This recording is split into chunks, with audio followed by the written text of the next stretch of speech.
What's up, NewSpring? My name is PT and I'm one of the pastors of the Next Steps team. NewSpring groups will help us reach 100,000 faster and be healthier when we do it, which is why we're so excited that you want to be a group leader.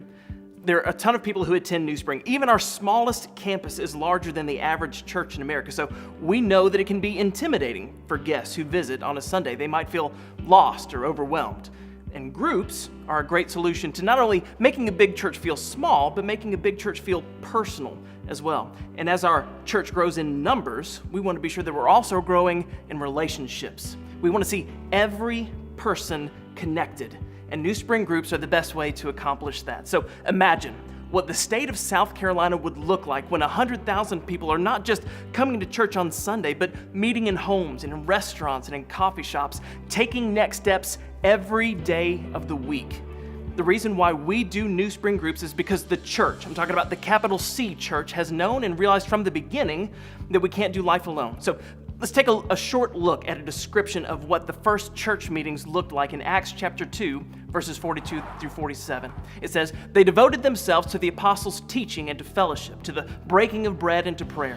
Everyone was filled with awe at the many wonders and signs performed by the apostles. All the believers were there together and had everything in common. They sold property and possessions to give to anyone who had need. Every day they continued to meet together in the temple courts. They broke bread in their homes and ate together with glad and sincere hearts, praising God and enjoying the favor of all the people. And the Lord added to their number daily those who were being saved." So, what does this look like today? How does this happen at NewSpring? How do we practice doing life together? Let's talk about what makes a great group. We as a church believe that following Jesus is a lifelong journey that happens one step at a time, and that's what groups are about. People taking next steps together. Now, don't just gloss over that. Let me say that again. Groups are about people taking next steps together. Not just a chance to get together to learn information, but to actually do life together and to move forward in our lifelong journeys as we do. We all have a next step to take, and if your desire is to move forward and to grow, the best way you can make sure that you take that next step is to surround yourself with people who can encourage you, pray for you, and hold you accountable when you need it. And that's what the Bible says in Hebrews chapter 10, 24 and 25. It says, "And let us consider how to stir up one another to love and good works, not neglecting to meet together as is the habit of some, but encouraging one another, and all the more as you see the day drawing near." So how do we help encourage people in our group to take next steps? We do this by practicing two values. The first is relationships. You can write that down. We want to see every group building healthy relationships every time they get together. These relationships encourage you, challenge you, and help you grow in your relationship with God. We'll talk a little more in just a minute about how you can do that. But first, remember, this is going to happen over time and will require lots of grace and patience. It takes work to build healthy relationships, but it is worth it. When you're connected to the church through strong relationships, you will gain that forward momentum and continue to grow in your walk with Jesus and have friends beside you through good times and through the bad. Second value we have in groups is next steps. At NewSpring, we talk about next steps all the time because every single one of us has a next step, no matter where we are in life. I personally am very directionally challenged. Am I the only one? But several years ago, I got my hands on a game-changing invention, the GPS. You know what GPS stands for? Gets PT somewhere. What I love about the GPS is that it will continue to give me turn-by-turn instructions until I reach my destination. Same is true in our walk with Jesus. He will continue to give us turn-by-turn instructions or next steps until we reach our destination. You just have to be listening for what is that guidance? What is that next turn on the journey that you need to take? As you practice listening to God and doing what He says in conjunction with relationships, you're going to see growth and momentum in your life. Relationships and next steps work together. When we have healthy relationships with other Christians, we have the support and encouragement we need to keep us moving forward and taking our next steps. And when we start taking these next steps in a group environment, our relationships grow stronger and closer, and the cycle continues. So those are the two elements of a great group: relationships and next steps. In just a moment, I want to talk to you about what is it that makes a great group leader. But before we do that, let's stop for just a second and see what healthy relationships and next steps look like in a group. Because it's one thing to hear me talk about the value of taking next steps and building relationships in theory. It's another to see it in action. So check out this story and see what happens when group leaders live out these two values of relationships and next steps in NewSpring groups.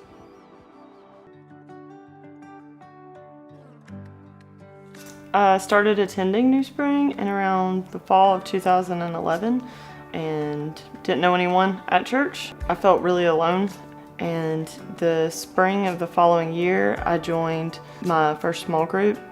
I realized that I needed a relationship with the Lord. So July the 8th, 2012, I asked Jesus to come into my heart. It wasn't too long after that that I just felt really passionate about leading a group, because I knew what it was like to feel alone and not know anyone at church. I wanted other people to not have to feel that way. After I made the decision to lead a small group, I would invite people at work, people at the gym, pretty much anyone and everyone. Betsy and I met when she invited me to a small group. I had no intention of going really, and then I thought about it and I ended up going, and it was really great. It was really awesome. I loved the way she was leading it. It was more of a community than it was a Bible study. What I didn't know was at the time that she would be my future wife. When looking at leading a group, most people think that you have to have read the whole Bible or know all the scholarly type of stuff. But for me, like, leading a group was just being willing to open up my house. Having an environment where people are able to discuss next steps, it's really opened doors to people actually taking their next steps. One married couple in our group, they were struggling in their marriage. Through coming to group, they've learned their next steps, and they've learned how to get into the Word and to start tithing. A member of our group met Christ, and it was really special and really awesome being able to share that as a group and as a community, seeing not only her come to Christ, but being there as a group to see her get baptized. That, to me, something like that is why groups are so important and so necessary and so great, is not only seeing that happen, but being a part of it. Life change is going to happen in God's time, and sometimes it takes a while, and He'll open the doors for those opportunities to happen, but you have to celebrate the wins all along the way. Being involved with a NewSpring group has been just so pivotal in my life, not only of meeting my wife, but also the things that we've seen together in it. Is we've seen people take their next steps together, people get baptized, and the most important and most amazing is seeing people meet Christ. To see everybody grow, it's just an awesome experience, and the fact that we get to do it together is that much more rewarding. You just can't do life alone. You can't expect to grow by yourself. That, to me, is what groups mean. It's people coming together and encouraging each other, building each other up, and sometimes tearing each other down in a good spiritual way to build back up better. A group isn't just meeting at a house and being there with people. It's actually opening up your life, your house, and your heart. It's love. It's love in action. Dan and Betsy Evans' story is a great example of the power of doing life together. When leaders get serious about building relationships in their groups and people taking next steps together, lives are changed forever. All right? So we've talked about what it takes to have a great group. Next, let's talk about what it means to be a great group leader. Every person watching this video right now has the potential to be a great group leader. You have the capability of changing someone's life forever. And in the process, you will see Jesus do more in your life than you could ever imagine. And that's exciting. So let's look quickly at 3 things it takes to be a great group leader. First part of being a great leader, you have to be willing to go first.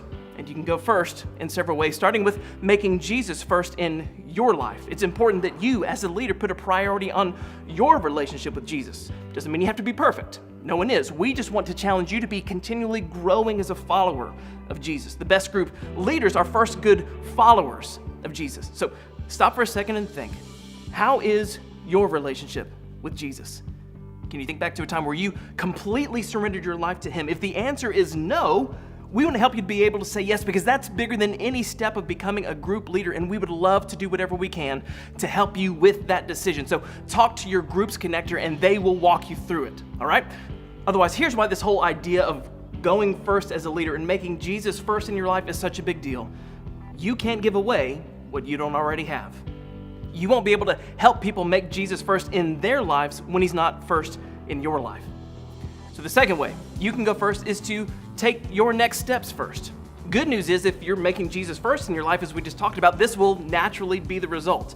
As a group leader, if you are willing to go first in taking your next steps, it gives everyone else in the group the courage to do the same. Every time your group meets, you have the privilege and opportunity to show the people in your group, again, the people you're building relationships with, what next steps look like and lead the way in following Jesus. Okay? Third way you can go first is in conversation. Be open, honest, and transparent. Some people have a hard time opening up about their thoughts and their struggles and questions. Know that if you want an open and honest discussion in your group, you have to set the tone for that. Every Sunday, Perry teaches us that it's okay to not be okay, but it's not okay to stay that way. He also does a great job of giving people the freedom to share their struggles by sharing his first. As the group leader, you have the opportunity to do that as well. At the end of the day, people in your group, they don't need a Bible scholar. They don't need someone who's perfect and has all of their act together. Your group just needs someone who's willing to go first. And let me just encourage you for a second what that looks like. I've got 2 kids in elementary school. One of the things that they get the most excited about in school is when they get chosen to be the line leader, to walk down the halls. Now, reality is, they're not really the leader. They're still following their teacher. They're just the lead follower. Being a group leader and being the lead follower shouldn't be something that intimidates you. It should excite you, knowing that you're not having to get everybody in your group to their next step on your own. You may be the line leader, but you still get to follow your teacher. Embrace that. It's an exciting journey, I promise, okay? So some very simple, practical examples of going first. Leaders, you can practice going first by sharing your story or by sharing what God is currently doing in your life. This vulnerability will let the other members of your group feel comfortable to follow your lead. Okay? Second thing that you can do to be a great group leader is to invite. One of our 5 core values as a church is found people, find people. That truth doesn't just stop at salvation. Found people, find people is not just about sharing Jesus with someone so that they'll believe. It's also about helping people get connected to our church family. As a follower of Jesus, you have the opportunity to go out and find people that need to get connected to the church and invite them to join your group. The best place to start is with friends and people you already know. Who do you know that needs to be connected to a group? Is there someone you work with, a neighbor, a friend? Who should you invite to join your group this week? Inviting people is the best way for your group to grow. Remember, we talked earlier about how groups are a great way to make a big church feel personal. Inviting is the best way to help every person that comes to our church get connected. And there are lots of people in your life and in our church every Sunday that know that they can't do life alone, but they may not know how to get connected. Your invite could make an eternal difference in someone else's life.